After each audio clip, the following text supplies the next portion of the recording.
اعوذ باللہ من الشیطان الرجیم بسم اللہ الرحمن الرحیم السلام علیکم ورحمۃ اللہ وبرکاتہ۔ تمام دوستوں کو چینل کے اندر خوش آمدید کہتے ہیں۔ محبت کے بہت ہی پاورفل وظیفہ کے متعلق بات کریں گے۔ جو لوگ چینل پر نئے ہیں چینل کو سبسکرائب کر کے بیل آئیکن کو پریس کریں تاکہ آنے والی ویڈیوز آپ تک آسانی کے ساتھ پہنچ سکیں۔ بات کرتے ہیں آج کے وظیفے پر۔ کسی انسان سے آپ کو محبت ہو گئی ہے اور اس کے دل میں آپ اپنی محبت پیدا کرنا چاہتے ہیں یا اس سے آپ اپنی محبت کا اظہار نہیں کر پا رہے، تو یہ آسان سا وظیفہ آپ نے دن میں کسی ٹائم بھی کرنا ہے۔ انشاءاللہ تعالی وہ انسان خود آپ سے بات کرنے پر مجبور ہو جائے گا۔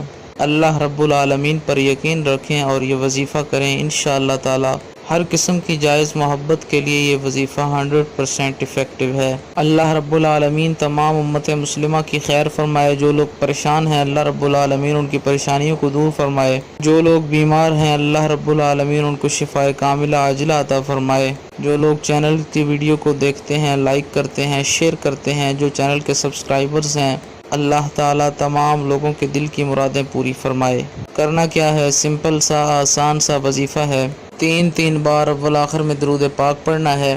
اس کے بعد 700 بار یا ودود 700 بار یا قیوم پڑھنا ہے۔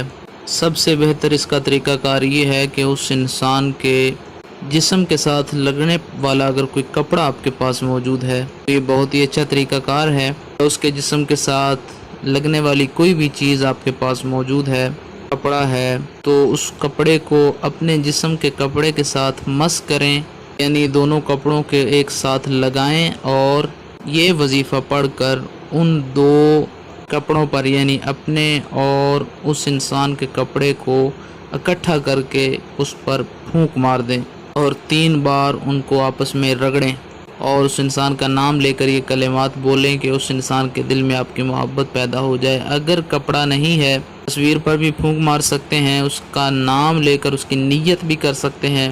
ہر اعتبار سے یہ وظیفہ بہت ہی افیکٹو ہے۔ پانی پر دم کر کے اس کو پلا بھی سکتے ہیں۔ میاں بیوی کے تعلقات کو بہتر کرنے کے لیے بھی یہ وظیفہ بہت ہی زیادہ پاورفل ہے۔ امید کی جاتی ہے آپ کو مکمل طور پر سمجھ آ گئی ہوگی۔ مزید ویڈیوز اور اپڈیٹس کے لیے چینل کو وزٹ کریں۔ السلام علیکم ورحمۃ اللہ وبرکاتہ۔